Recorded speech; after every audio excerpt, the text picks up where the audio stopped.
computer is engaged. The robot lady told you. Welcome, everybody. Thanks for hanging out on this exciting April 11th edition of this Wise Crowds design call. We're going to see who shows up. And in the meantime, I'm going to toss us into an adventure around impromptu networking to get us right into the action. Does anybody have an interesting provocation, a prompt, or an invitation we can use for impromptu networking?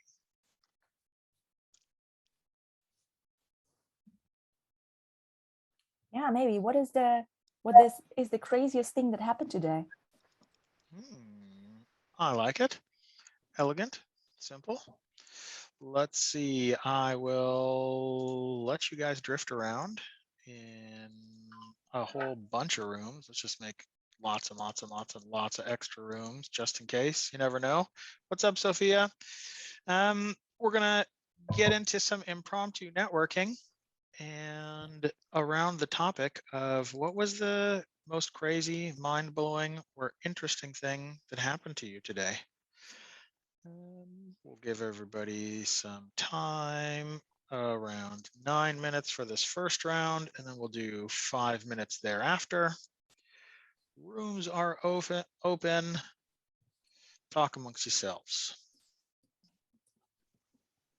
So impromptu networking, for anybody unfamiliar, is just going to be these 3 rounds of one-on-one conversations. So I will help organize the chaos by inviting Sophia to chat with Vera and Rob to chat it up with Rob. That couldn't get any better, right?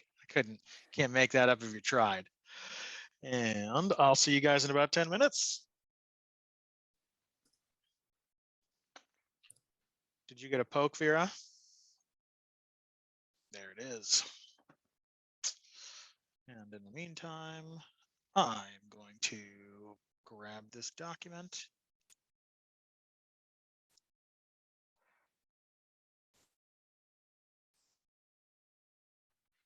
Maru,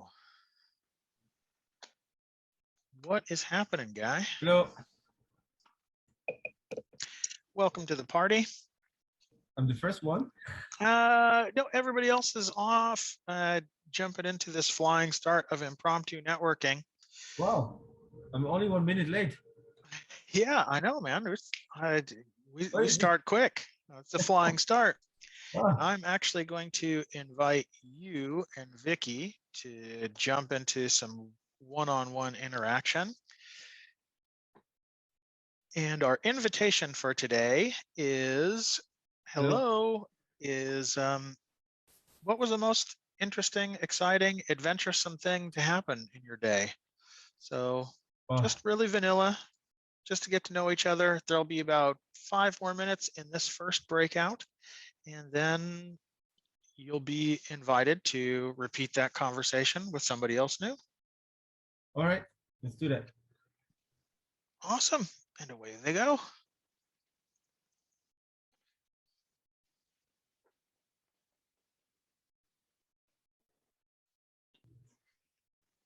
Hey, Stephanie, welcome back to the party. Good morning. Good morning where I am. Yeah, I mean, the sun is shining, so it feels like morning all day when the sun is shining. So it does. But I'm a morning person, so that's maybe a caveat. Yeah. It's almost spring here. It's supposed to be nice, but then plunges back into winter. So yeah, from time to time, totally. Well, we are already started with impromptu networking. Okay. Our invitation for today is just exchanged field notes on what was the most interesting, salient, exciting, relevant portion of your day so far. And with that, Felix, we're engaging in an exercise called impromptu networking, which is just a series of different one-on-one conversations that we'll be engaging in back to back. And this first conversation is just going to be about 5 minutes in length. And I invite you guys to have a chat about, what's been interesting in your day so far, regardless of how early it is in your locale. So you and Stephanie will get the invitation to jump into room 4. I'll see you in a few. Thanks.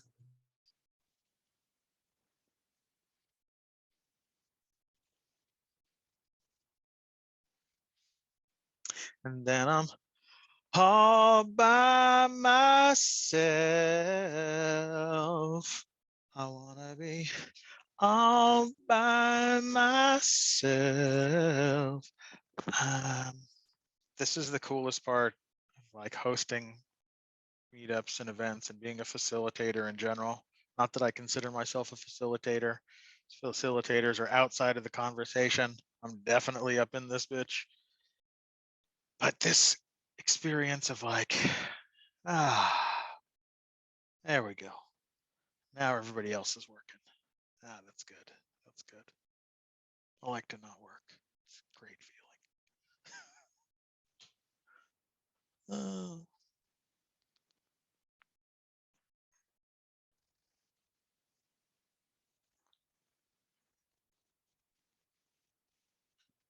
So internet people, how's my day been? Thanks for asking. Pretty all right. Pretty all right. Flying around with my hair on fire because I have overcommitted myself on obligations to my time. Got too many irons in the fire. I planted lots of seeds in the winter, and I planted them all in different periods of time. But spring comes all at once. And so all of those seeds are erupting into growth. And that means I'm busy in a way that, as I just illustrated, I don't necessarily enjoy. But it's exciting. Lots of things are happening. Shout out to all my friends at the Token Engineering Commons, and at Accenture, and Business Agility, and Neom, and who else? The Regens Unite conference. Really looking forward to having the world of Ethereum like come invade Amsterdam for the week of 420. I noticed, and kids, don't do drugs. I don't know.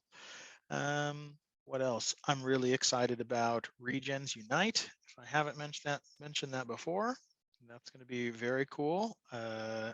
Hoping to organize and host a conference to bring all of these folks under this Regen banner in Brussels together on May 19th and 20th. So come hang out if you can. regensunite.earth. What else is happening? I'm looking forward to the Crypto Commons Association Unconference in a few more weeks. Perhaps Felix and his friend Vicky, I believe, might dish us a help request in regards to sort of organizing and planning that adventure. That would be rad.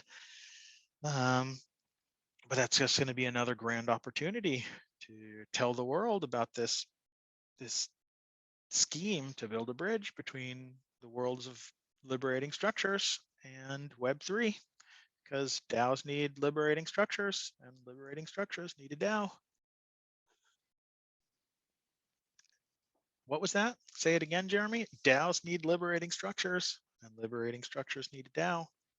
Also, shout out to my good friend Juan Carlos at the Token Engineering Commons and Gravity DAO, trying to help make a meaningful impact in DAOs by offering dispute resolution and trust building as an experience. And Aaron is in the house, so we'll welcome him into the matrix.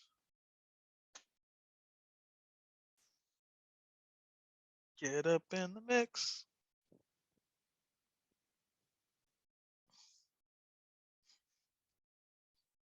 Hey, Jeremy, sorry I was late. I was just coming off my last meeting. Oh, no worry, Aaron. We're just doing the impromptu networking thing. Yep, cool So beans. you got a couple minutes to chill out with me and catch your Yeah, breath? that's fine. I'm just getting organized from my last meeting, running around the place. How's family coming? How's everything going? things are good, man. That's Things are good. really good. Kids keep getting big, man. I hear you. Yep. I hear you. Just like magic, you just feed them and love Just them, feed and they them grow up. and let them play and let the metabolic architecture take over. Amen. Talk about a self-organizing system. Hey, hey. That's right. Yeah. Wow.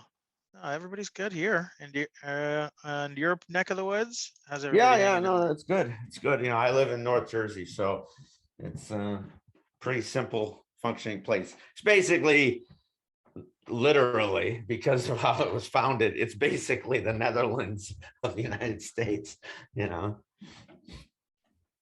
You know, Yeah. it's quirky, it's goofy and weird, but it just works. Like it's just like fire and forget, you know. So Yeah. one of the Yeah. reasons when I go over there, I like hanging out. That's it, man. I And you're, think go ahead. that's a good summary of the vibe here. Yep. It's very straightforward. Did I press the instant death button on the breakouts? No, you guys are just enthusiastic. Just see buttons click. You see buttons pop up. I'm the same way. If there's a pop-up on my screen, I don't even read it. I just click it. And then I'm like, ooh, I hope I didn't break anything. It was interesting. I saw a list of all the breakout rooms pop up. I haven't seen that in Zoom before. Yeah, that's because I enable the option to allow you guys to switch and change and trade around. Okay. I will do my due diligence to try and exchange people, but you never know. Vibe could be weird, you know. Sure. So come back and tell me, or go where you want. Law of 2 feet and whatnot. Let's see. Let's do some of this exchange magic here. That's just very one simple button click away. And then there is Aaron. Aaron, I'm going to invite you into room. Let's see, room 2. And one of the Robs and or Sophia, hang out with me. So ignore the prompt. All right, one more time. How's your day? How you doing? Feeling good? Is it interesting? You've told the story once. Let's see if it gets a little more streamlined or not. It's also good. Get to know each other. Talk amongst yourselves. And Aaron, I'm going to push you into room 2. And away we go. Hello, Yo, Sophia. how's you? I'm really excited. Yeah. Good. I think it's almost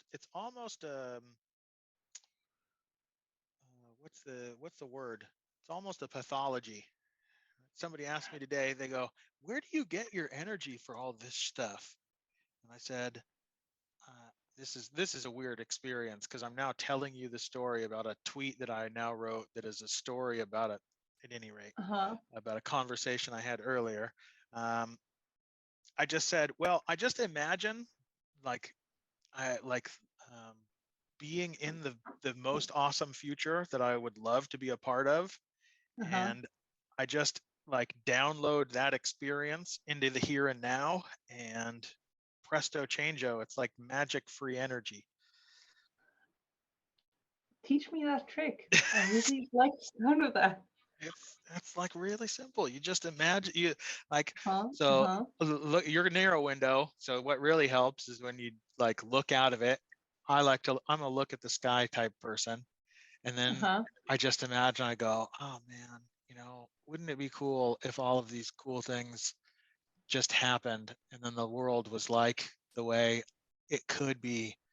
And oh yeah, that would be really great. And it would just feel really awesome to get to hang out with people I like and do more stuff that I like and just see what happens. And then, I don't know, you just sort of like hype yourself up on that. And then boom, like you're downloading that potential future into the here and now, and it feels great. All right,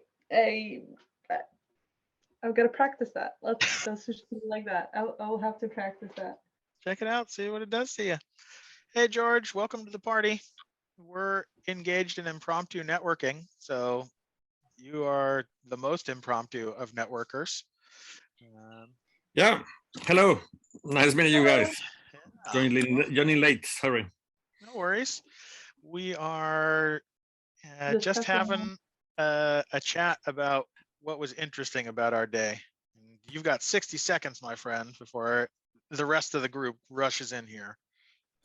Yeah, just getting started on the week. Had a good weekend.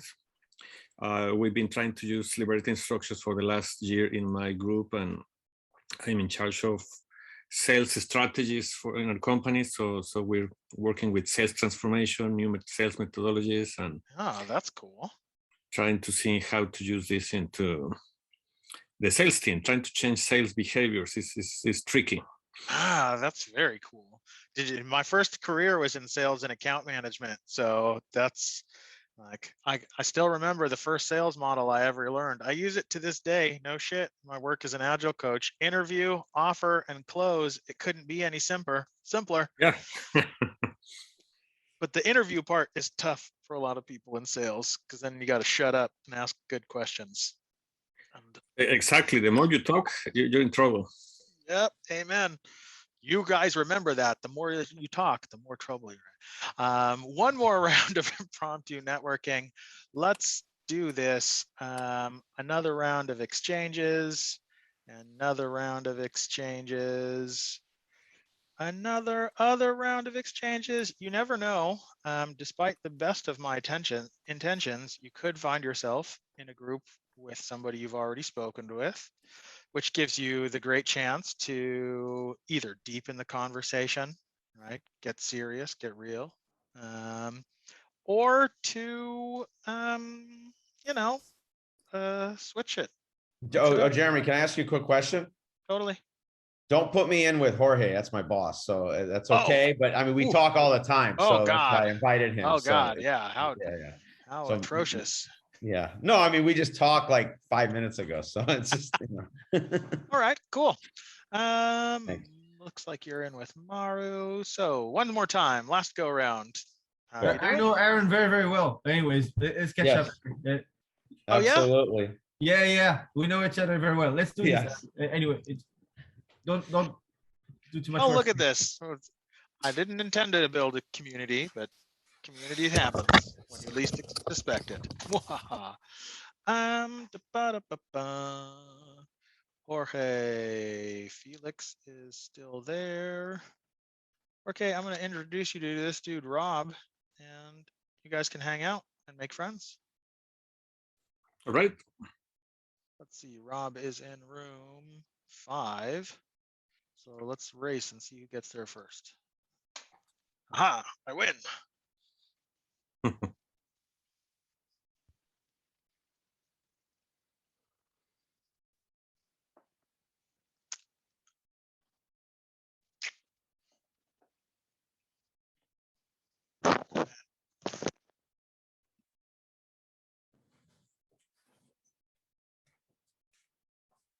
You see how much charge we can put on this thing in 5 minutes. If that's enough to get through the entire call. Wouldn't that be grand?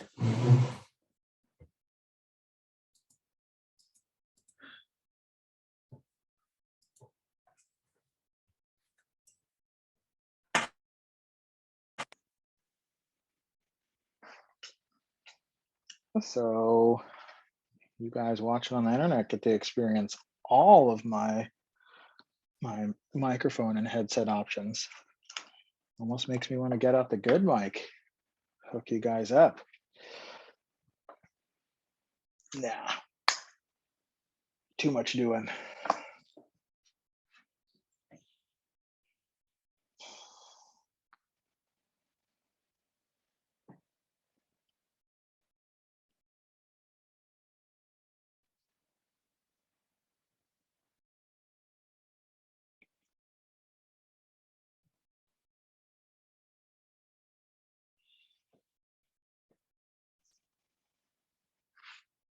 I guess I could talk about liberating structures. Just what I talk about all the time. Talking to myself about liberating structures. I'll just pretend you're there saying there might be a person in the future. That's an interesting concept. Like just the imagining of the people in the future. Who was I hanging out with?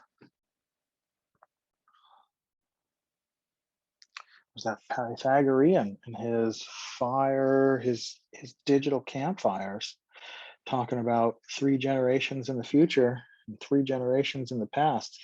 Did you know that people are happier when they have this sense of connection with 3 generations, up or down?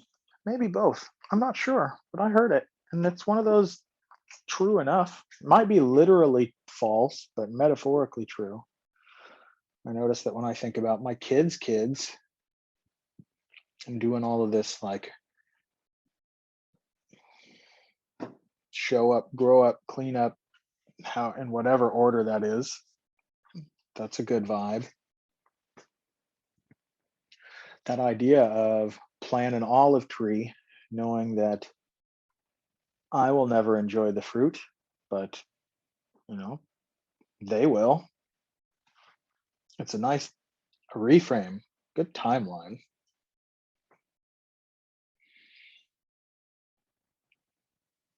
Thinking about that 1,000 years of cleanup we got ahead of ourselves and go, yeah, it's for you guys. I find that a liberating idea.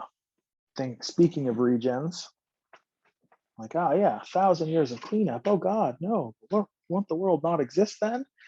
I mean, hey, it's not just all on me. I mean, this is a problem that is like climate change and whatnot is a problem, is a challenge. The situation took hundreds of years, and at least 2, at least 1, 100 years, God, Jesus. Anyway, that's 4 generations, right? So it took at least 4 generations to get us into this mess. I mean, even if I recognize that, yeah, got to do something about it. Like 4 generations to get out feels like yeah, all right. So yeah, anyway, it's not all on me. It's not all on you. For sure, you got to do your damn part. Put on your big boy underpants or your big girl underpants and do what you can to the best of your abilities. Maybe experience a little bit of pain. But hey, we're all in this thing together. So your kids, your kids' kids might have some sense of, we stuck the landing, or we crashed. So, yeah. What's that move? Frozen 2, right? Just do the next right thing. And then if your kids do the next right thing, and their kids do the next right thing, then maybe we might stick the landing. Or we could crash. Well, and if this ship's going down, well, that's what's up. I guess I definitely don't mind going down, doing this. Right? Preaching the gospel of liberating structures. Perfect tools for cultural enlightenment. Welcome back to the party, gang. Now that we're all friends, in the strictest sense of the word, I would like to welcome you once more to this April 11th edition of this Wise Crowds Liberating Structures design call. We are here to field a couple help requests from the crowd, as it were, and help them design a string of liberating structures and respond to that help request. I suppose I can do this screen share thing even though the link to the doc is in the chat to help streamline our action. I want to remind everybody that we are all on this liberating structures learning journey together. Regardless of where you are in this phase of development, there is an important membership role that you can take up to help us have an extraordinarily productive call today. Even if you're a despairing cynic, you have no idea what a liberating structure is, you have experienced plus or minus 0 of these tools, well, 1 after impromptu networking, haha. You can help us out by challenging our assumptions and our sense of orthodoxy. I know I always think I'm always right, and what I think will work will work. And if you could be a badass and go, I don't know about that, that would be really helpful for this call. If you are a cautious optimist that has experienced plus or minus 5 liberating structures, it would be really, really extraordinarily helpful if you would help ask for clarification and explanation whenever we lose you in our liberating structures jargon or talking about any method or tool or thing that pops up on your radar. So ask lots of questions. It will help us be on our best manners to make sure that we keep everybody together and learn together. If you are a rapturous super user familiar with plus or minus half of the liberating structures toolkit, it would be incredibly helpful if you help answer questions that maybe you have never answered before, that you're not quite sure of. Give it a go and we will support you. Have no fear.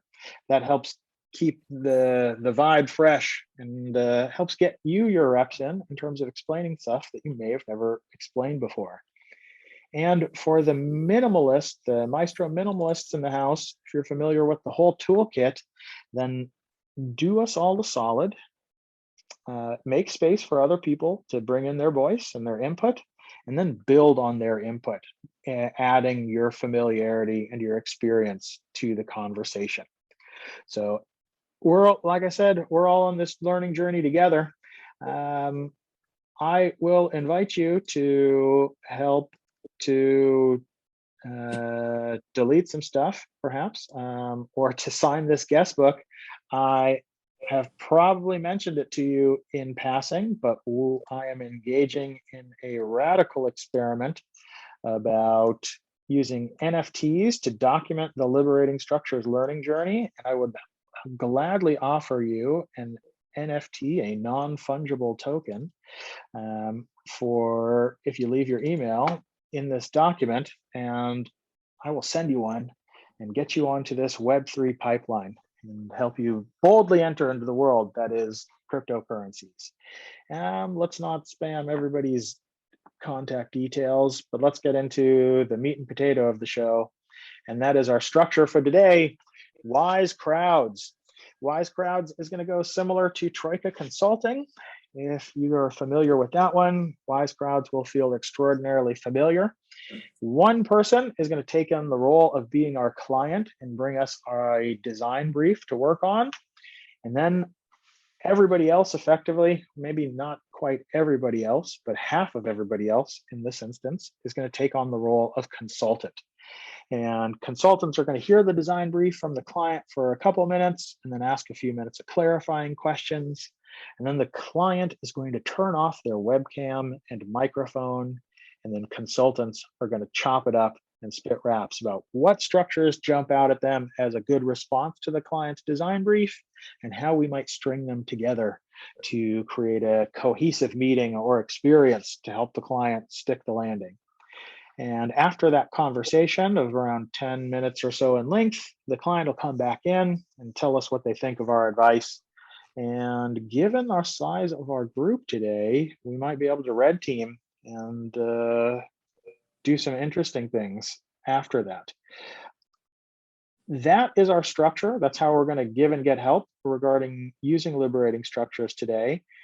Does anybody have any questions about the procedure that we're going to do?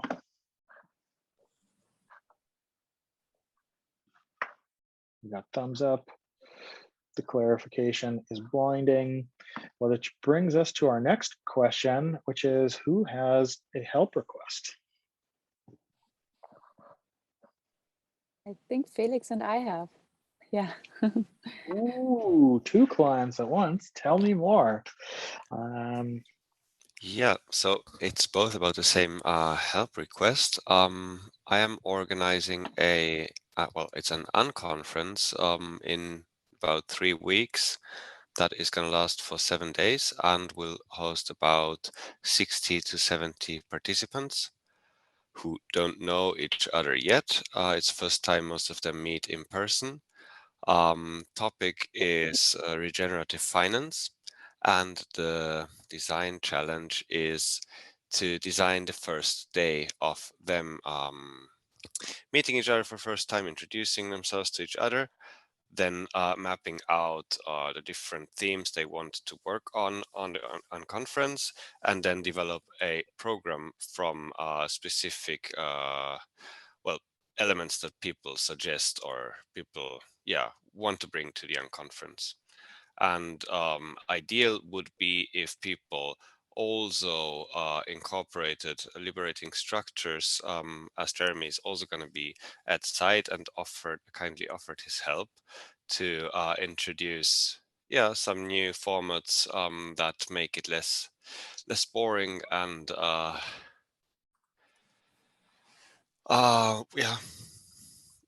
less boring. Mainly, I'm used to academic conferences, which are usually as boring as can be. So I'm very much stuck in there, and I want to get out of the usual presentation and panel discussion formats. And ideal would be if people also have a chance to group several elements of the program to half days or full days that revolve around a shared topic. That in very brief is the challenge. Do you want me to talk more about that, Jeremy? So let me give a recap and see if we see how many of the essential elements for the design brief we've got. So there's going to be a week-long unconference, and what we're trying to do is scope for the first day or two to help people introduce each other, get to know one another, and to design a program for the whole rest of the week. Or okay, and this is a face-to-face thing. And about how many participants are you imagining? 60 to 70 participants. 60 to 70 participants. All right. That's the most basic. Not each of them is necessarily bringing their own program element, though. So I expect it to be something like 40 to 50 elements that we want to put into the program. Okay. So that's the basics of the design brief. Clarifying questions, wise crowd.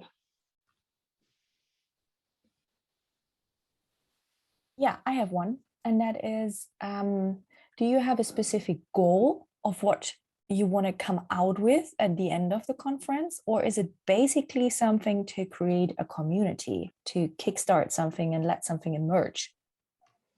Whatever wants to emerge. Rather the latter. So the specific aim would be to build a community, potentially even as a starting point for a more focused movement.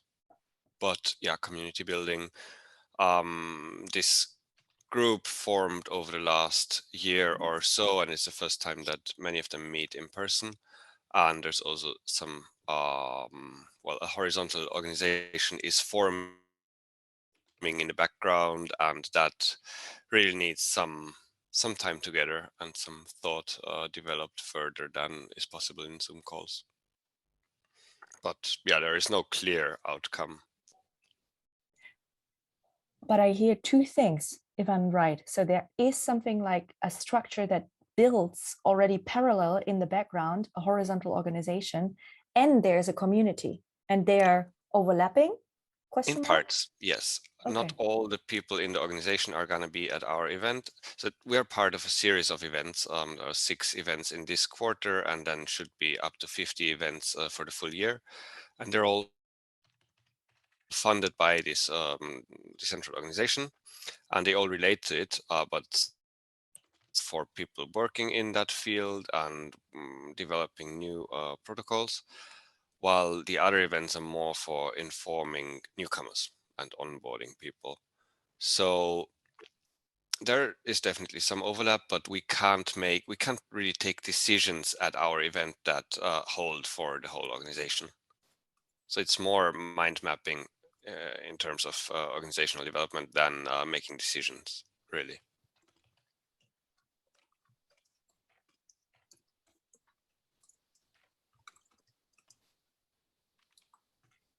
Is there a, can I ask a question real quick?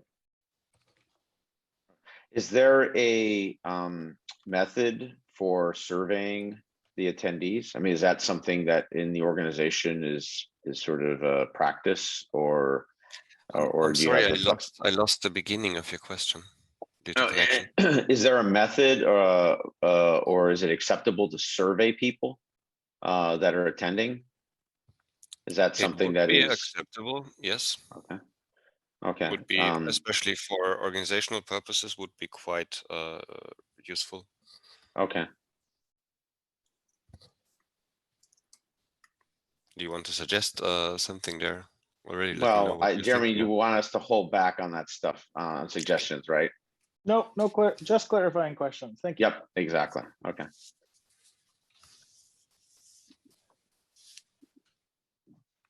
It's my turn, right? Felix, is there some, or are there some other unconferences or other kinds of events that you have seen in the past that have things that you would like in your event to have happen?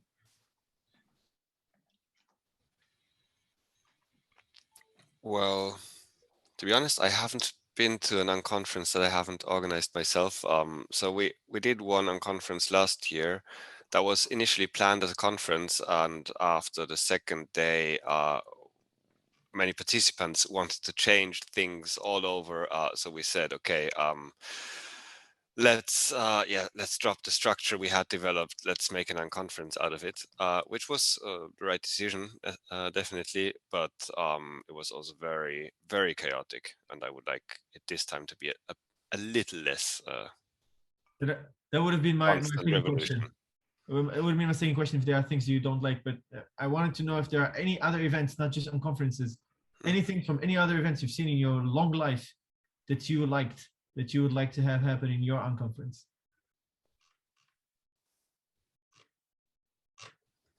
It could just be the children's party at the next primary school around the corner. It doesn't have to be a conference. Well, generally, I like communal cooking at conferences and big events. That's where you would usually find me. And we're gonna have parts of that. But yeah, I mostly have experience with academic conferences. I know what I don't like. They're panel discussions where 4 papers don't speak to each other, but everyone just repeats their stuff. Like, that's worst kind of experience.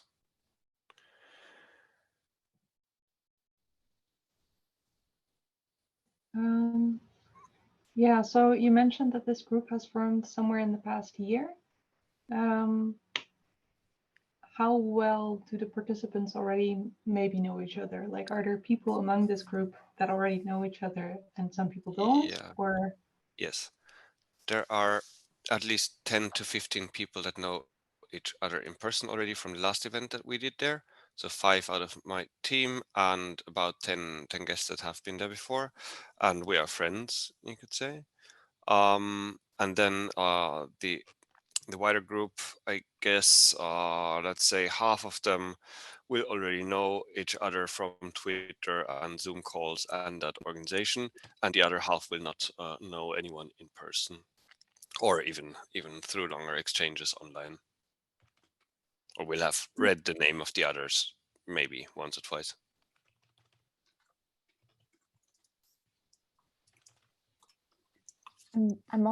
I heard you say that it's about finance and rethinking finance, right? In some way, I'm curious whether, number one, kind of, why are people coming? So what is the vision behind it? What is the long-term vision behind it? Not only for that event, but you're saying there are even 50 events going to come up. So what is this thing that people say like, oh, wow, this is a future that I really want to participate in?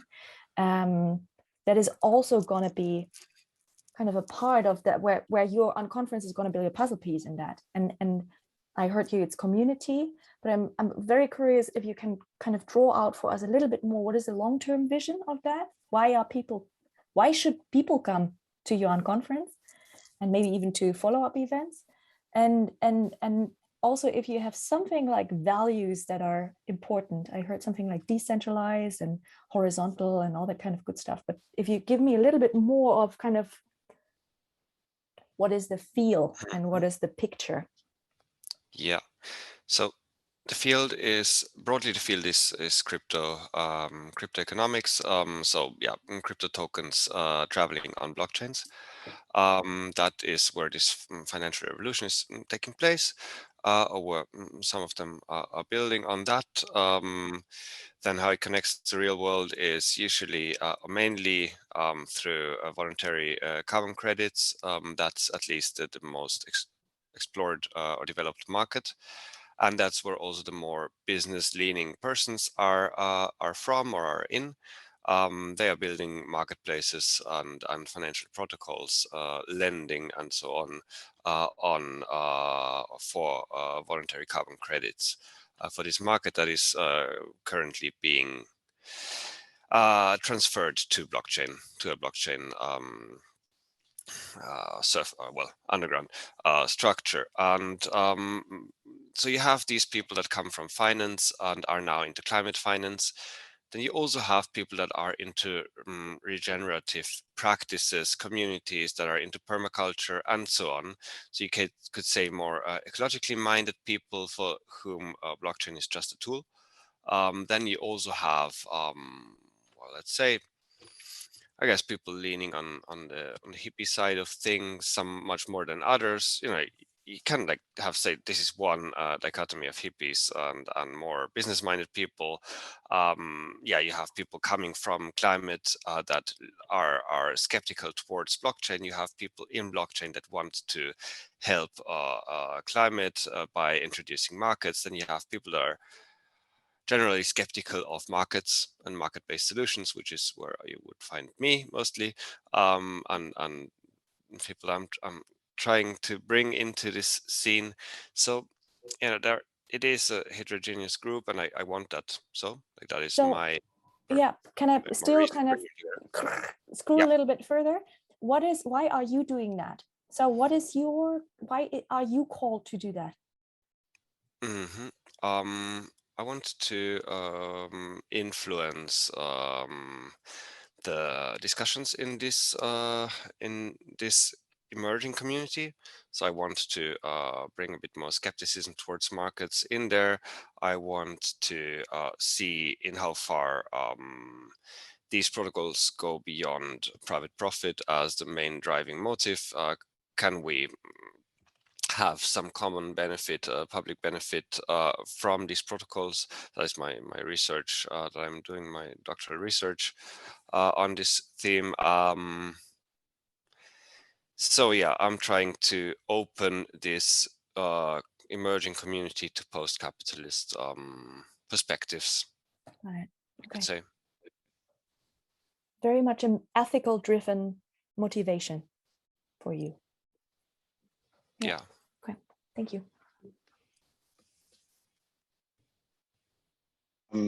Do you as a group use a tool, whether it's Slack or any other type of collaboration tool? Oh, you mean the community, the wider group with the participants? Not yet. We are about to have some online session before the actual event to start mapping out themes. But okay, no, but I'm sorry, I was use speaking. one. Like, no, do you use it as a collaboration? Like, how do you communicate to people that are diffuse from you? I mean, do you just send emails or WhatsApp? What's the communication? Email for serious and Telegram for day-to-day. Okay, so there's no Slack like a collaboration environment for attendees or for a broader No, so far we only have a Telegram group for attendees. And a quick follow-up, do you have an attendee kit? It's like attending an event kit, that I don't mean necessarily physically either, but just like a kit, like a welcome kit, something that Not really. I mean, Okay. no, nothing that I would call. Okay. Great. Thank you. No. Which remind me again, this is both in person and virtual. It is primarily in person. We are going to have a live stream, but it's only passive participation online. All right, thank you.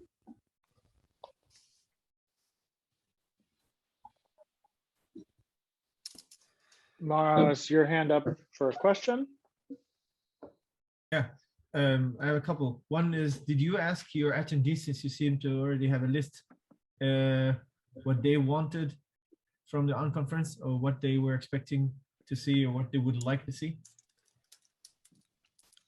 Yes, we had initially, when we were starting to organize this, we had closer conversations with core community members, I would say. Not all of them are coming, and then we didn't have conversations with all the ones that are now coming.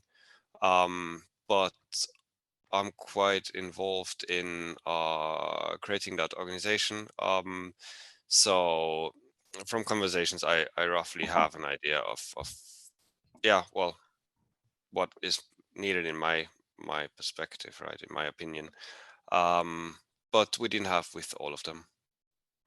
Okay. Well, what you got from them is what? Was it like? It's they was want format, to topics. topics, not so much. I mean, that is open through the format, right? Many of them want to get to know each other, build deeper connections, mingle, especially now after COVID. That is still a main drive for people to attend this in person. Many want to network as well, and share their products with others. That is the more business-minded people. But also, use all the informal time in the in-betweens for coming to terms on what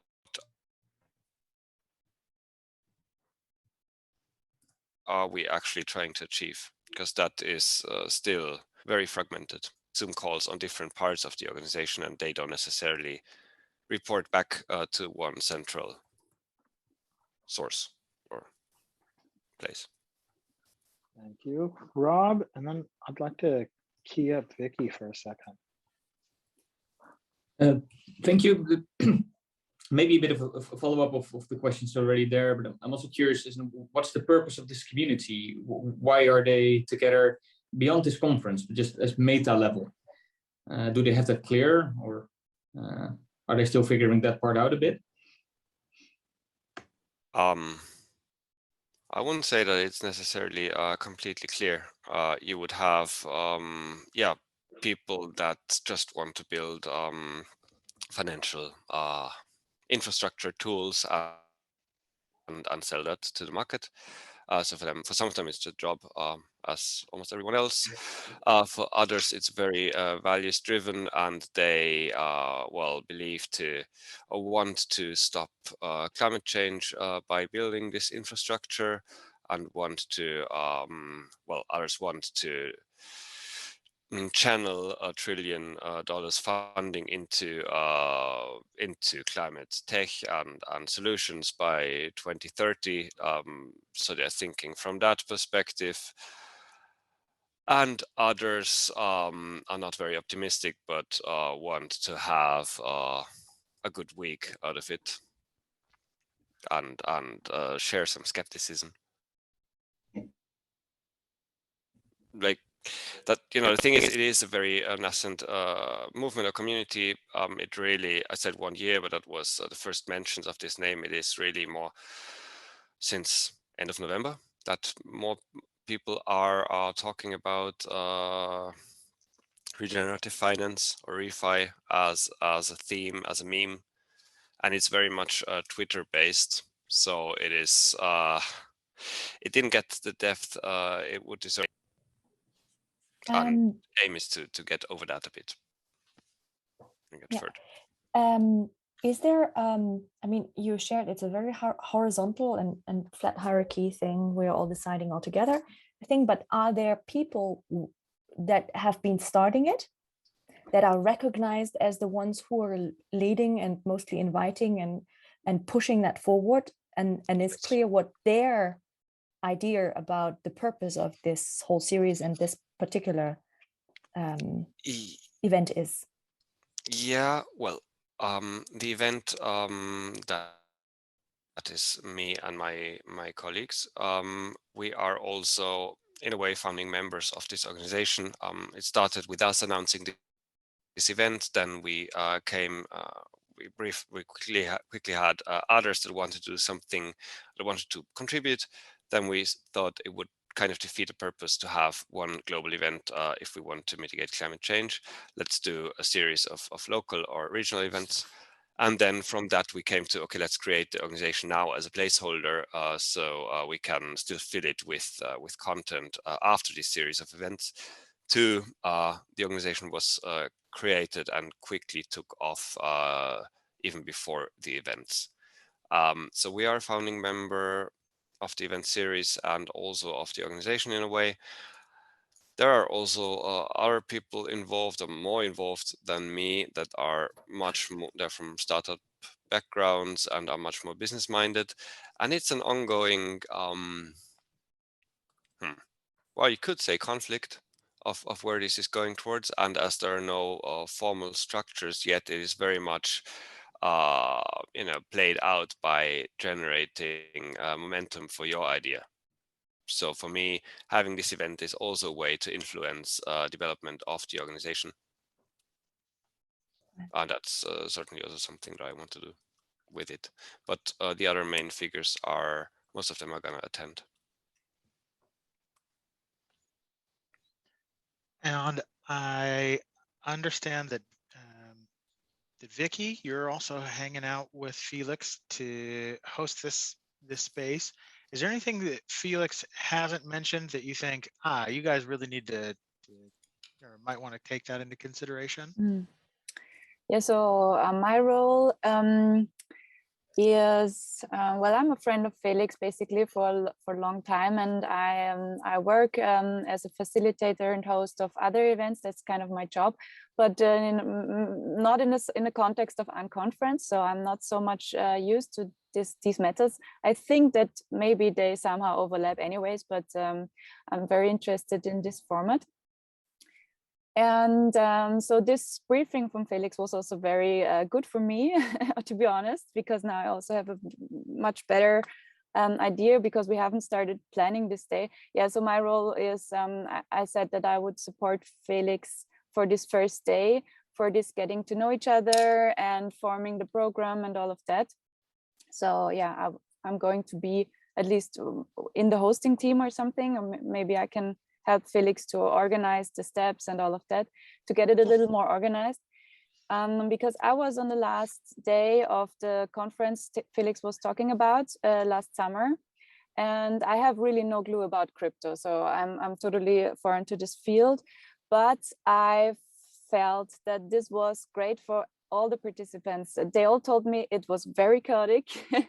So they kind of were missing some structure, but they all loved it very much. They all were so happy to find other people who also want to change something in that field. And I was very inspired also by this kind of nerdish vibes. I really like them as well. So kind of changing the world in a nerdish way, I have no clue about that. I really liked about it. And yeah, one thing maybe, as far as I know, Felix organizes this event in a house in the south of Vienna, and it's a big house. Maybe Felix, you can tell us more about it, because it's I think people will also stay there, and there is infrastructure and all of that, but I don't know how I don't know, food and housing and chores and all of that is organized. I think that's also part of the things we have to organize on the first day. So yeah, maybe you want to give some more words about the house. Yeah, good point. The house is an old countryside inn that has 8 guest rooms with in total 20 beds. So we are also hosting. We're hosting 5 of our team and 15 guests in the house, and then the rest of the guests stays outside in external accommodation. We have 2 chefs that prepare the food.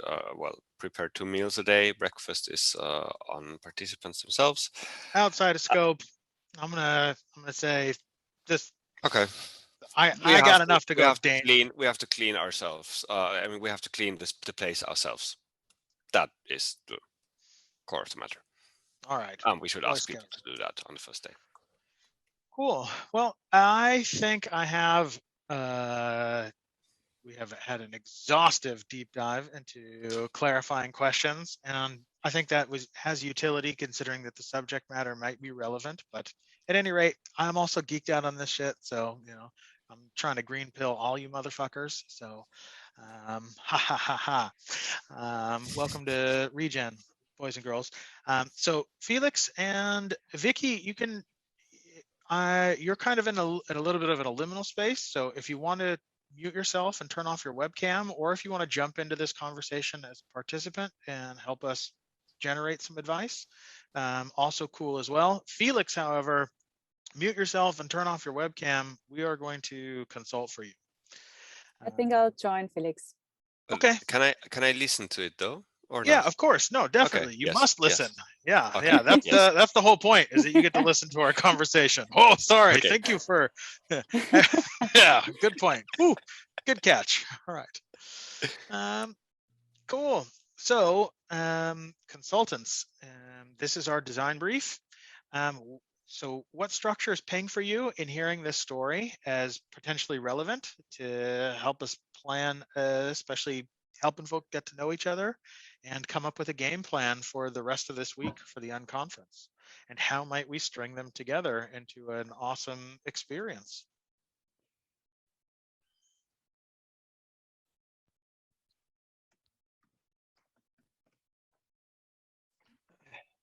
So are we attempting to have a conversation to organize or to offer facilitation for the planners or for the people? Because I think that's a upfront question. My view is there has to be a lot more work done on the planner side, and to be blunt, they have to kind of get their shit together to do this over and over, because people just have to, if there's this many events and you're scaling like this over and over again, it can't be chaos. You're just going to fry everybody. Everyone's going to burn out. You won't have a team left.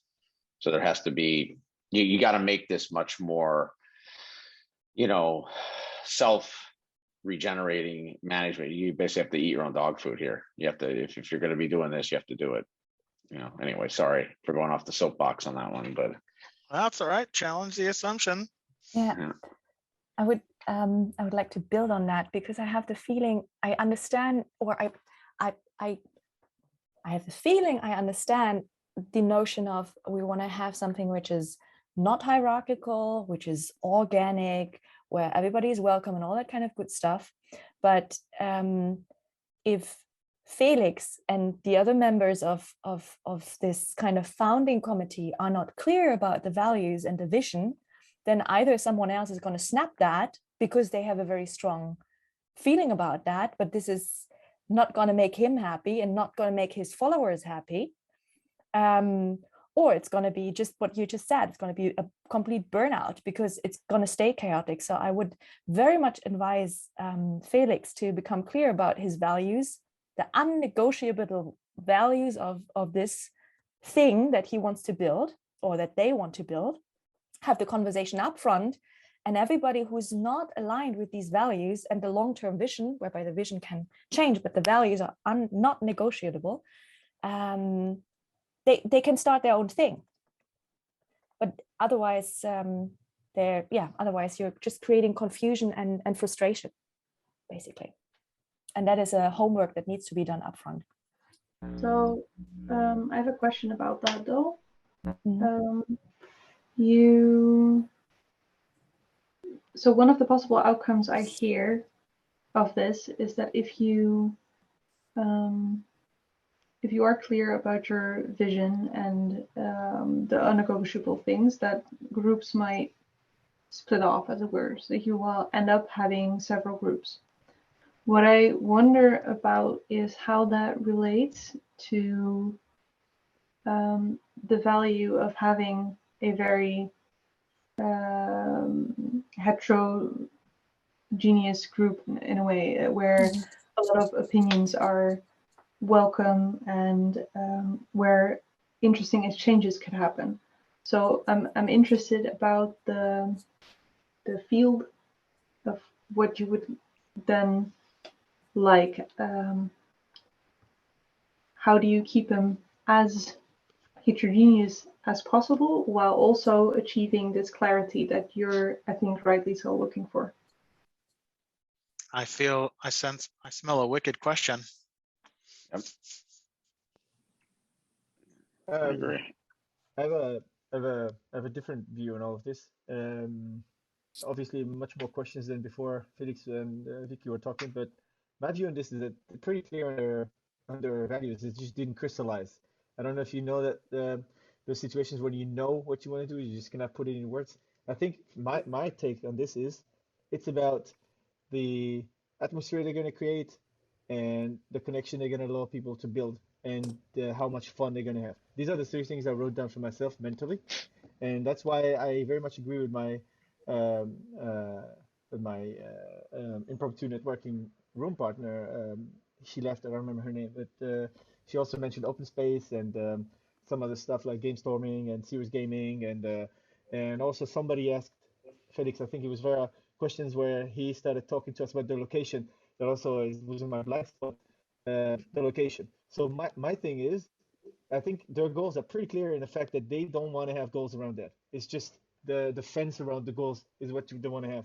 And I think that's something that's very, very tough usually to bring across. I've been in that situation as a consultant. It doesn't work well because that's not something our linear brains like to work with. But aside from that, my proposal would be a mix of situations, a mix of, so that means location. I've seen on our website some photo that I love, the flip chart next to a river. That just got my mind just bursting into flames because that's awesome. I would look very much into organizing, using a lot of input from open space.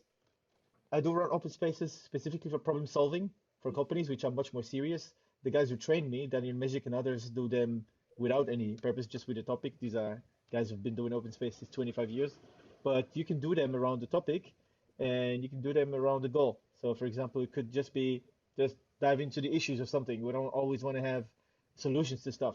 Or maybe it could just be around finding sponsors for some topic. I don't know their conference at all, but that would be our proposition. Serious gaming, open spaces, a mix of locations, fun stuff, music, food, the classic stuff, you know, like short sessions. That's all I have to offer. Jump into the solution directly.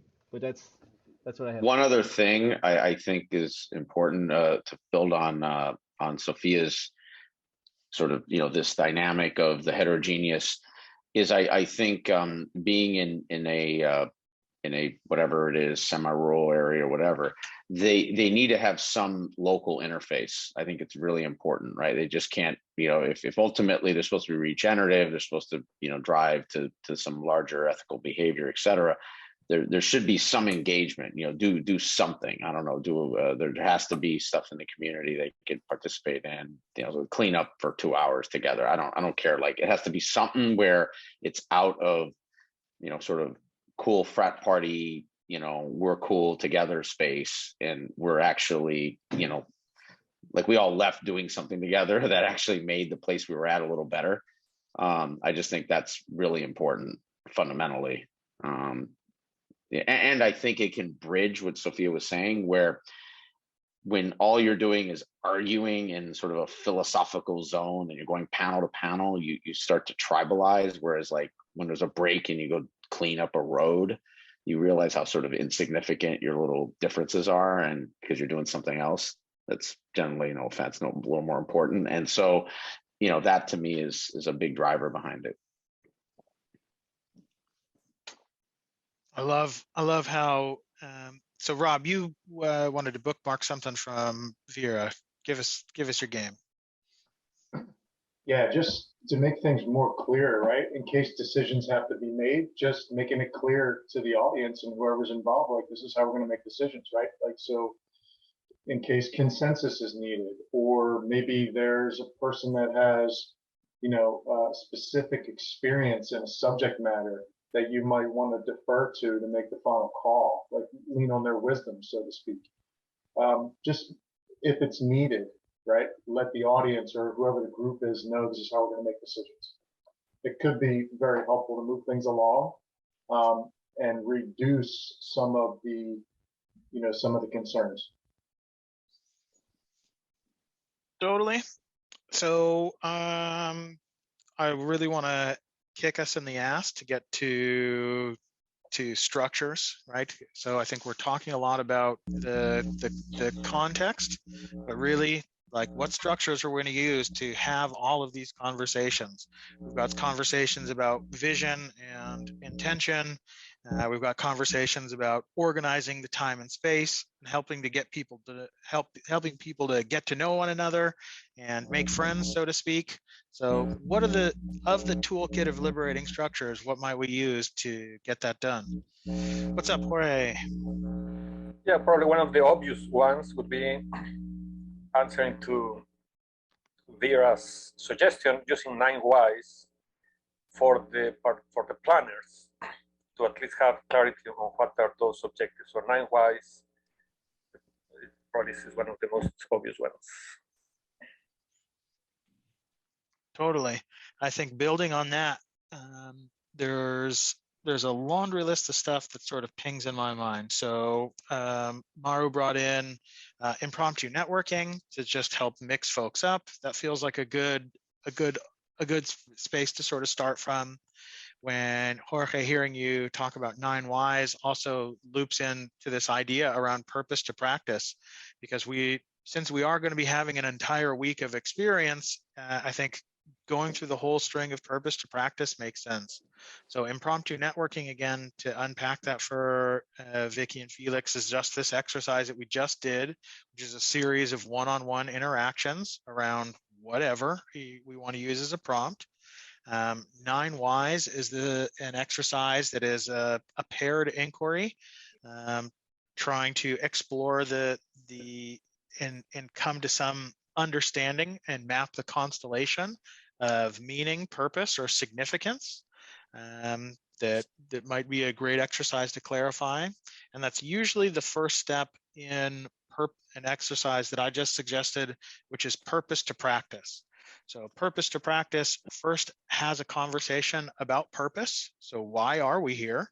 And then it has a question about principles. So in order to accomplish that purpose, what are the principles that we must take into consideration in order to achieve it?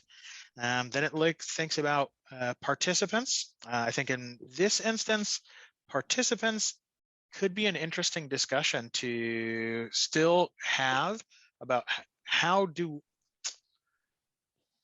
there's something around roles that and interaction that I'd like to bookmark, and then thinking about sort of process and about the practices that we might need to make use of in order to come back and stick the landing on our goals, more or less. So purpose to practice pings hard in my mind as well. Is there any other structures that jump out to help us enable mixing people up and helping to get to know each other, create clarity around an agenda, and have these sticky conversations from what, and engage in what might be a latent conflict?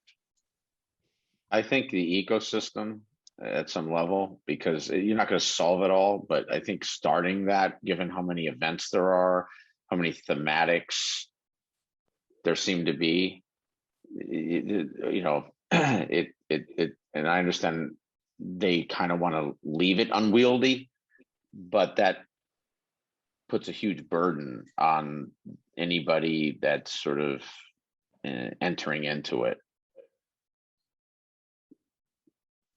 I don't know if that makes sense or not. Yeah. EcoCycle is definitely a great, I think we'll have to unpack that a little bit. just Yeah. to help make it a little bit more salient. I'll upload a visual into the Google Doc if you want to talk folks through it, Aaron. Okay.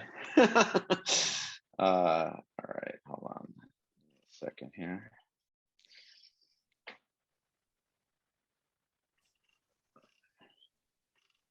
Let me jump to, oh, so you, hold on. Are you in the doc, or you're going to show the doc on the screen? Because I don't have two Yeah, I screens can up. do that. So I can share the it's up. doc on the screen. That sounds like a great suggestion. Yeah, just so I'm not, because I was looking at the doc, so then I don't know what you're doing. No worries. We'll get there. Ta-da. Give me a second. EcoCycle. Sorry, my computer was freezing up for a second. Just give me a second here, sorry. And while you're doing that, why don't I check in with Vera and Jorge and see what structures they have in mind.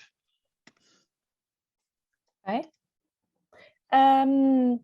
What I had in mind, but that is something that, so not for the unconference itself, but maybe something to consider if you have the time and capacity to upfront do appreciative interviews with those people who have been there last time and who found it so fantastic what you've been doing despite the chaos. So because they can help you actually maybe find out some of the values that you are not even, that you cannot even name. I remember, who was it who said, like, sometimes if you're so deeply in, you cannot even, you can only say what you don't want, but you don't know what you want and what people loved about it and why they show up. And with appreciative interviews, if you're doing that with 3-4 people, maybe even more, upfront with those who have been participating the last time, you get wiser through that. So you're already a step ahead when you start the unconference. That was awesome. This I like. So do you want me to go quickly on the sort of purpose of EcoCycle planning and then some of the maybe examples? All right. Give us the game. Yeah, so it's a facilitation tool, technique, approach, etc., that can help sort of plan and prioritize your activities, your actions, and you can do it in a much more collaborative, open, continuous, so it's not a black box behind closed doors. And the reason I was suggesting that is that given how many events they have, and I assume various people that are leading or facilitating those events, this offers them this sort of living EcoCycle planning that they can use event to event to sort of understand or trigger sort of best practices, ideas from all the people that are volunteering, all the people that are facilitating, all the people that are sort of in the, let's say, top, groups. And then you can tie your surveys of your participants to the EcoCycle planning. And you can kind of just do lots of riffs. And then my earliest question I had about an attendee guide, you can sort of create one from the EcoCycle planning life cycle, if that makes sense, or if that's too much and I just blew your heads up.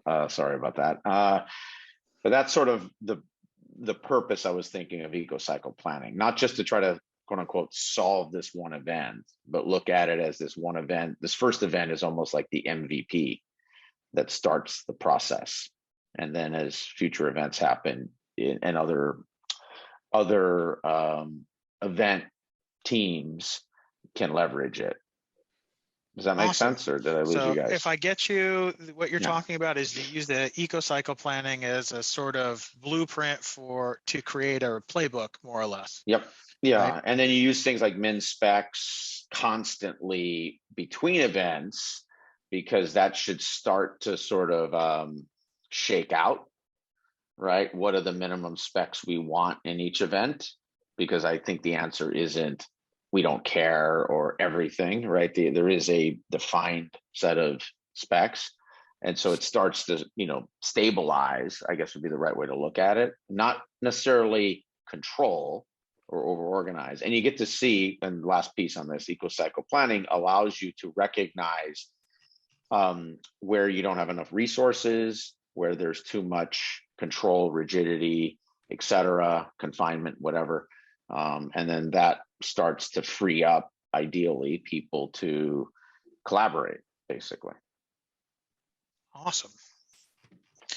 Jorge, thanks for practicing your patience. Yeah, no issues there. Yeah, I thought of two structures. I'm cheating. I'm looking at the Lisa app here to remind us of that is a wicked feedback loop. You're breaking up a little there, Jorge. Yeah. So the first one I was thinking again, talking about the event itself, with these groups being so heterogeneous, and I could say maybe even, I don't know, maybe even conflicting purposes, right? The more sustainability or versus the more financially minded people. So I was thinking of TRIZ as a way to have everybody work on what we don't want to happen or what things should be avoided in this new community. But also I was thinking, I never seen the HSR, the heard, seen, and respected. Might be a good way to have these groups get to know each other, because there's many possibilities of competing objectives, right? So trying to create some empathy between the groups, maybe that could be another structure to try in the event itself, HSR and TRIZ. Awesome. So TRIZ, can you unpack TRIZ for Felix and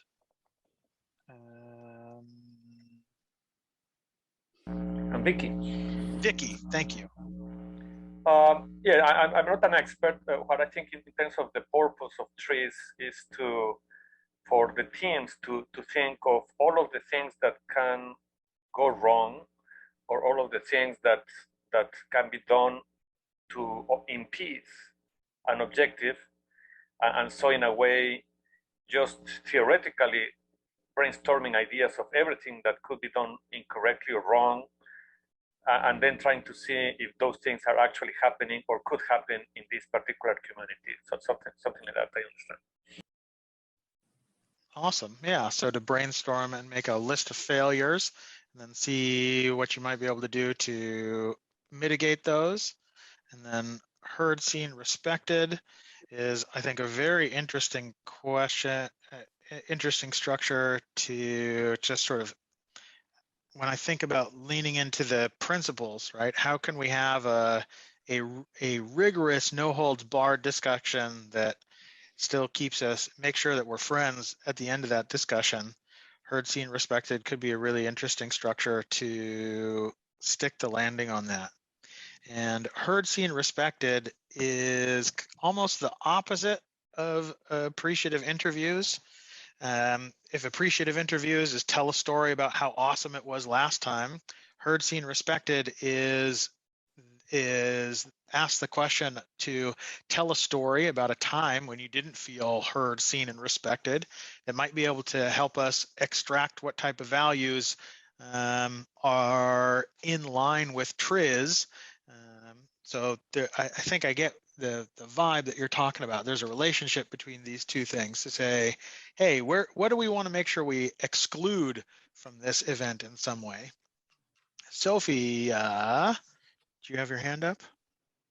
I did, but then he said something very similar to what I wanted to say, which was when you do TRIZ, you might end on a low note if you use it as a last structure in a string. So I would always be a little careful with that, and put something nice after it, basically. Put something nice after it. TRIZ is nice. What are you?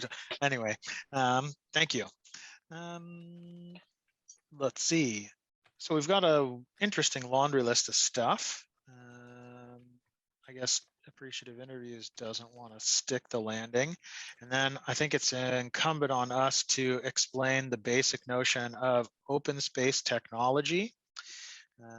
So open space technology is what is going to be your bread and butter tool that is going to help you guys not feel so chaotic, or to give a form or a structure to that chaos in order to have everybody feel super awesome and great about it.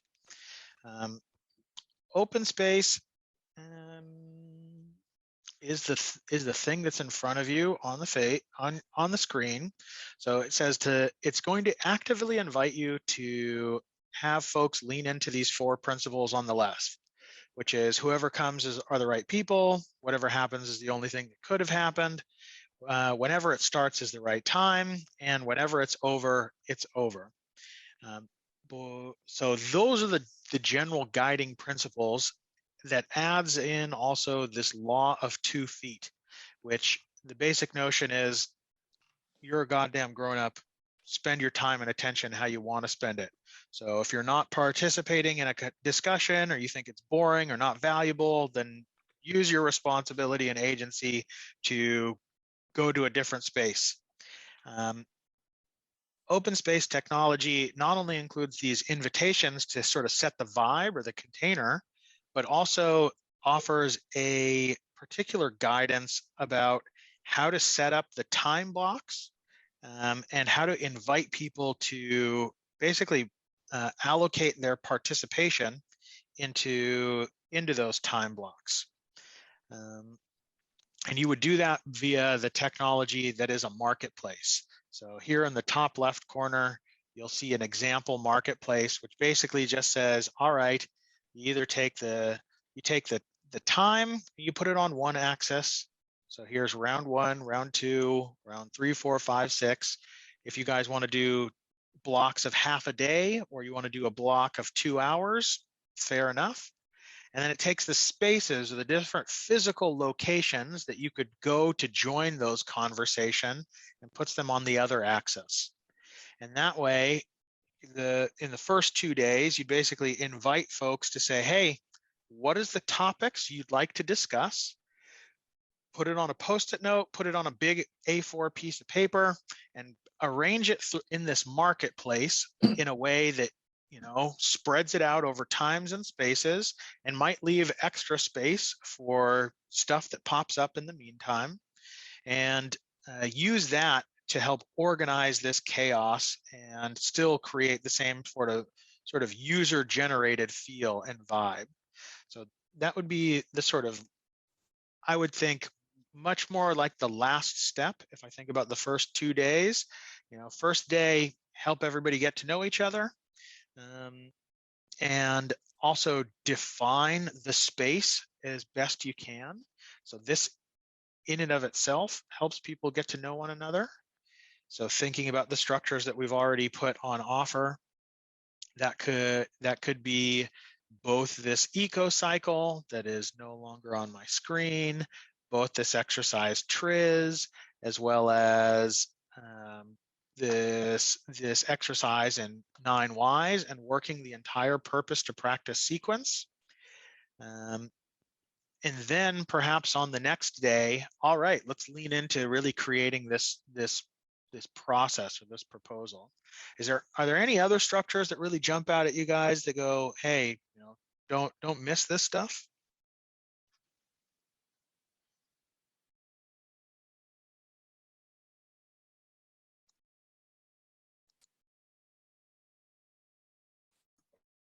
Not structures, however, kind of built. When I listen to all of what we've been saying, and also what I heard Felix and Vicky sharing at the beginning, I have very much a feeling, and it's only my feeling, you do whatever you want to do with that, obviously, that you are really at an interesting point where it's both explorative, but where you also want to start defining something, because if you're not defining it now, it's gonna blow you off your feet at a later stage when it's much bigger already. So you don't want to you want to have the happy feeling, but also and I think with the structures that we've been thinking of, there's maybe a good combination between becoming strict and becoming clear, and still having this exploratory joy of we're just going hanging out and having a good time with people who want to make the world a better place, something like that. Yeah. Yeah, I don't think they're mutually exclusive. Like the act of creating this clarification together, it's a lot of fun to use structures, these liberating structures, especially to come and to have these discussions and put things on the rail and emerge this clarification. What's up, Jorge? Yeah, I was thinking at some point in the end, perhaps the last day, or at some point, or maybe at the end of each day, something like what, so what, now what, try to come up with concrete actions or next steps or something. Definitely at the end of the conference, but maybe even at the end of each day or something like that. So what, now what? I think that would be an incredibly powerful ritual to end every day on, so to speak. Some form of, yeah. I don't know if anybody's ever been hunting, right? But there is this tradition, right, that everybody comes back to the campfire, that comes back to the camp after their adventure in the woods, and they tell their hunting story, so to speak.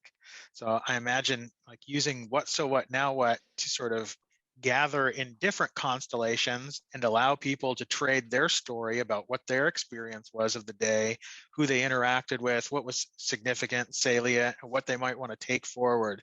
Could be a very powerful ritual to sort of like bring new people together in different constellations and just give space for that building of relationship, create vibes. Oh, the vibes. I like it. Well, we have a long laundry list of structures, which I think is quite appropriate for this idea of taking a day or two to set the space. I notice I want to upload visuals for all of these things in the Google Doc so that there are a bunch of very easy to grab resources for Felix and Vicky.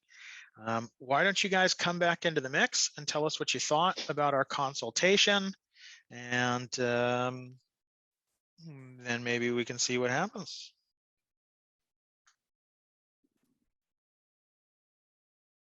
Yes, thank you very much for the consultation, all the ideas you mentioned.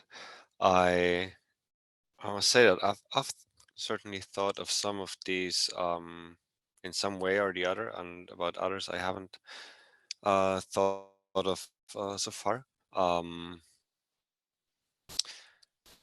Start with the last. I really like the idea of well, I would call it a harvesting session at the end of each day, or every second day, could be during dinner or while sitting around the fire. It generally is hard to get all the people to listen to one thing at once, but it could also happen in semi formal settings, I guess, or well, it's all a very semi formal setting.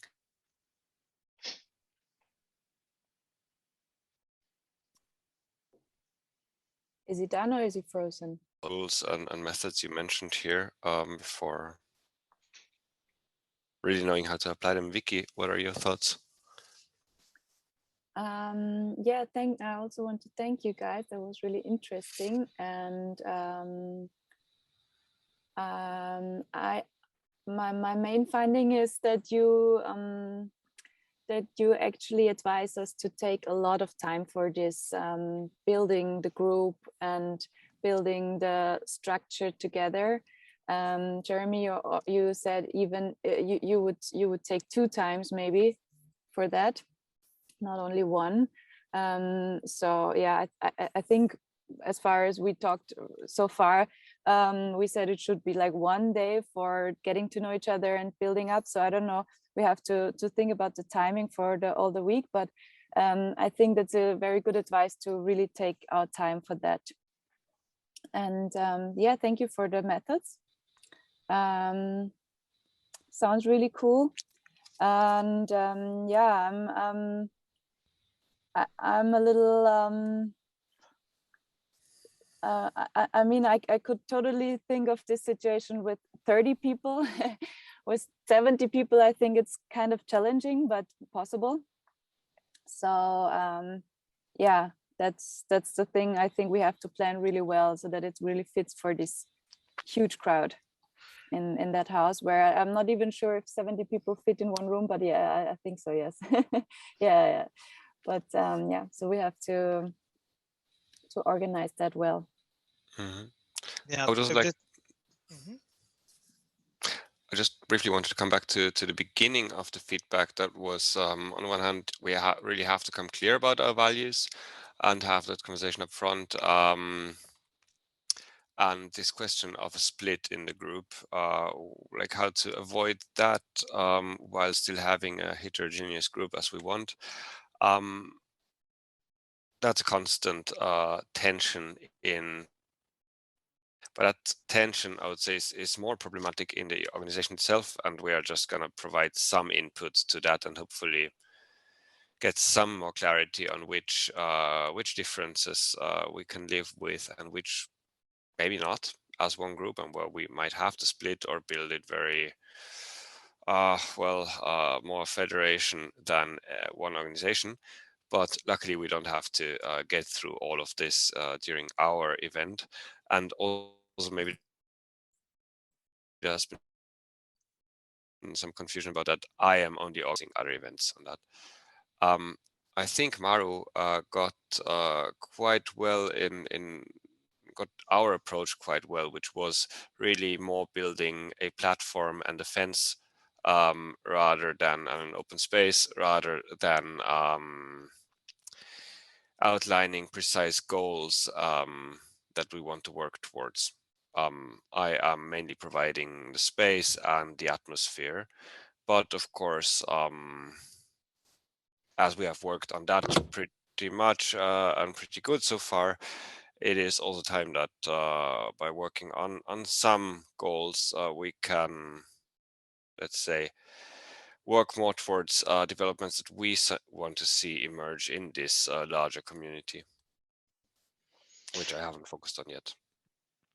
So there's two things that pop for me that I think are good to sort of wrap up with. So number one, I think the structures that we've sort of outlined provide a really provide the sort of toolkit that we would want to then have a further conversation about how to arrange those as a flow for over the course of that first day.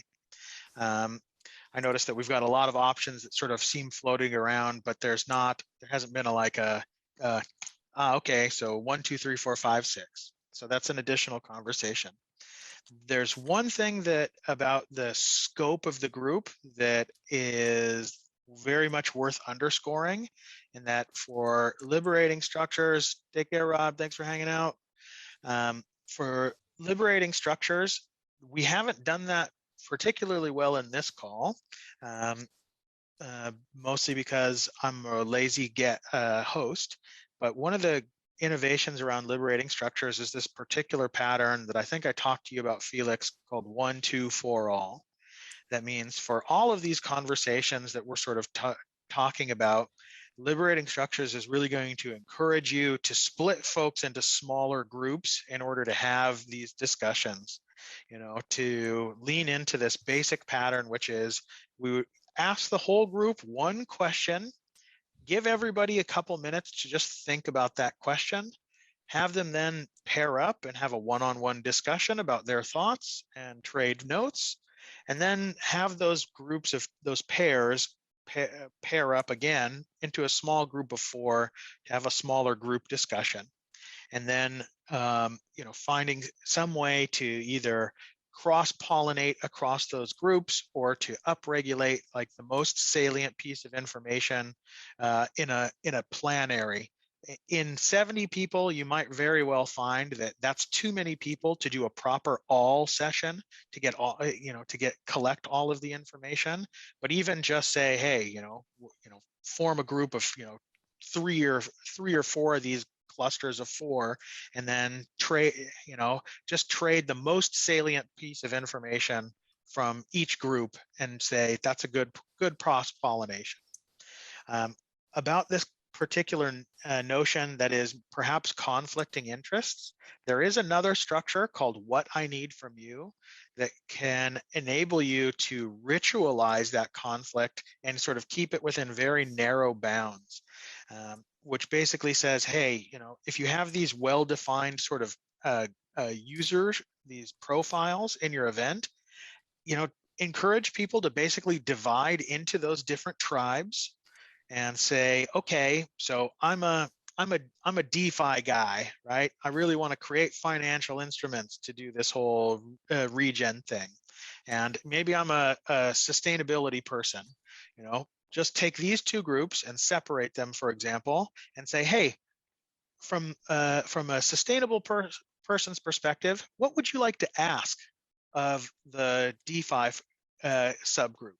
What are the 2 requests that you would like to make of them to help us get towards this larger goal?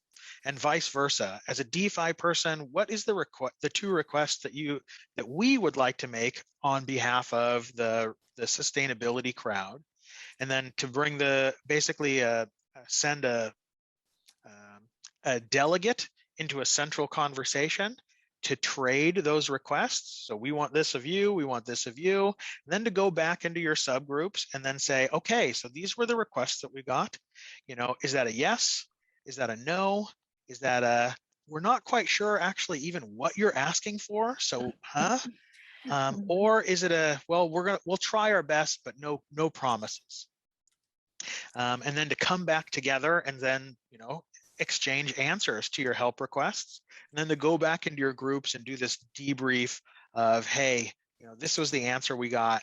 What are the implications of having this new information? We came with our heartfelt request of what we'd like from everybody else. Thanks for showing up, V. Appreciate your time. And then, we came with our heartfelt request. We got to know, what are we going to do with that information if it's not possible the way we would like? So that's a really interesting way to sort of ritualize that conflict and put it in these very narrow bounds by making these requests that could be very appropriate. And Jorge, what else you got for us, my friend? So something that we used to do years ago in our organization in this kind of 1 to 4 format is that maybe in this case, thinking maybe you could go into 1 to 4, 16 or something like that.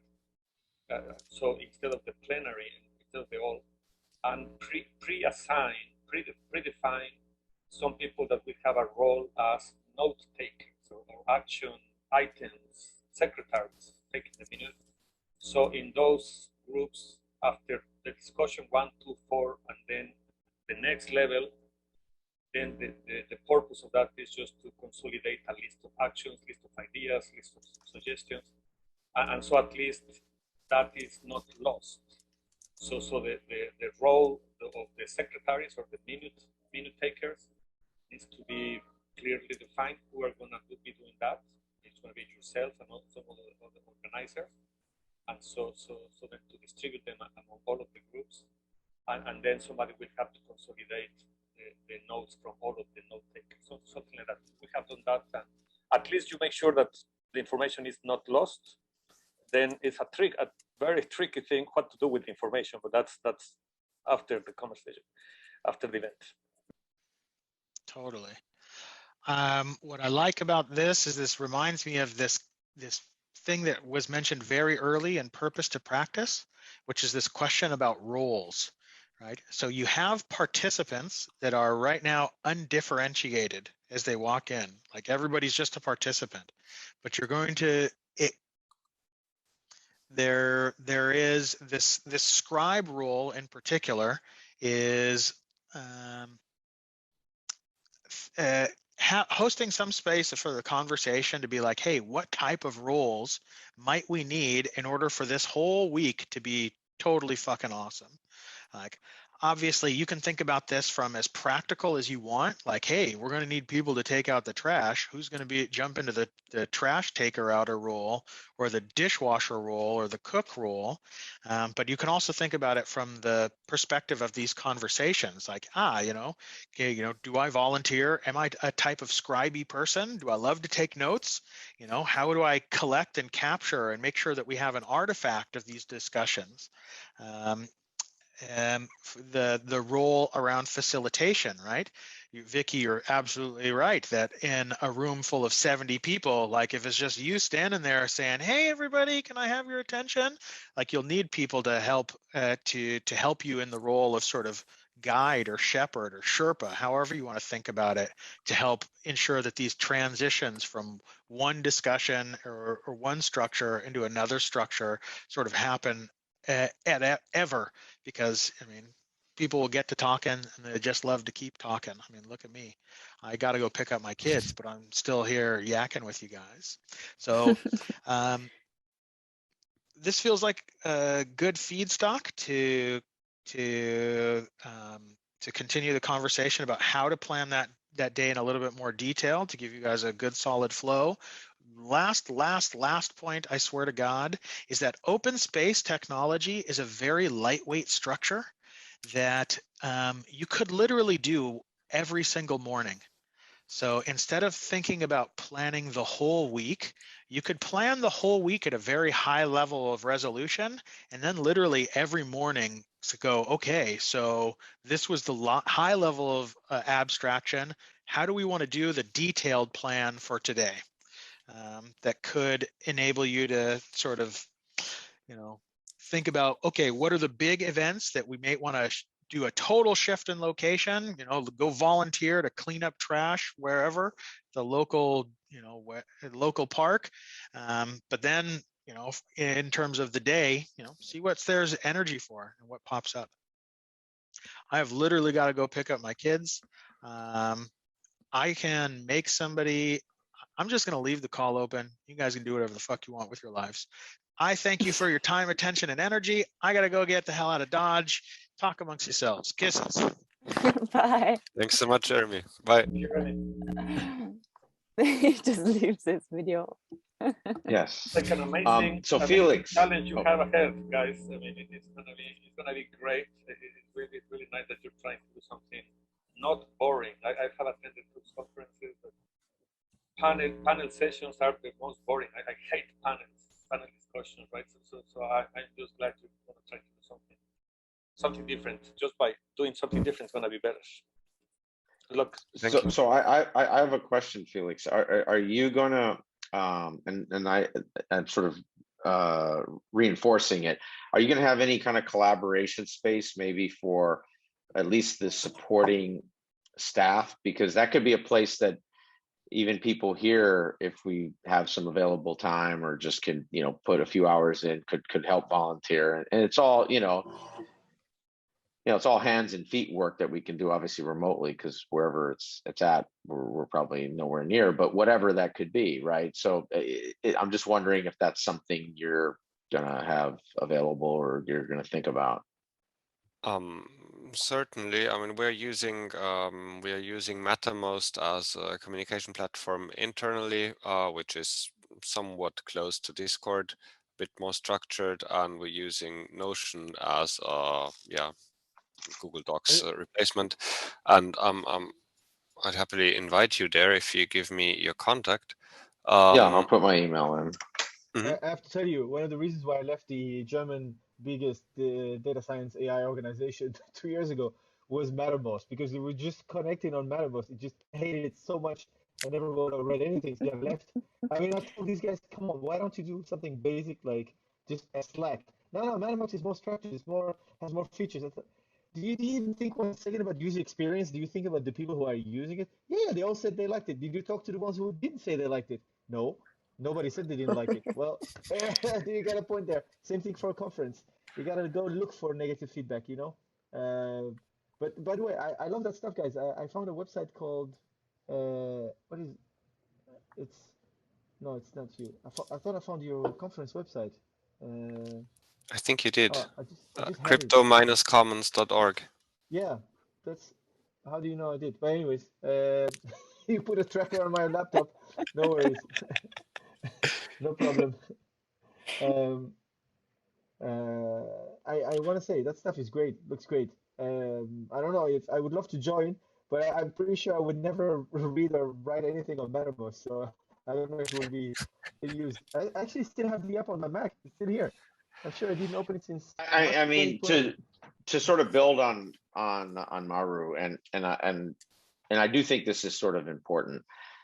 I think it's going to be very fundamental, a set of decisions you and your group and maybe the whole larger group makes. And the technology is almost this sampling plate, like the tapas, to no matter what words people have, the actions, which is through the technology or through the configuration of how you encounter each other, are sort of the deeds. And so the question is, are you going to construct a set of events or continue to construct a set of events really to serve your needs and the sort of and I don't mean this in like the judgmental way it might sound, but like when I say elite, I don't mean like necessarily financially elite either, but I mean like the sort of tastemaker, like the top echelon of the people who think about these things all the time, or it's part of their identity, versus the vast majority of people where this is something they're learning about and it's something they're sort of stumbling through. Because what I found is that, and maybe Maru, that's your experience with that same AI group, is that people are just amazing at tribal construction. I mean, for obvious reasons, this is one of our fantastic evolutionary toolboxes. And I think advanced technology makes that even easier amongst people who are advanced, and when I say elite, sort of tastemaker elite in a subfield. It doesn't matter. It doesn't literally matter what an anthropologist. It's irrelevant what the field is.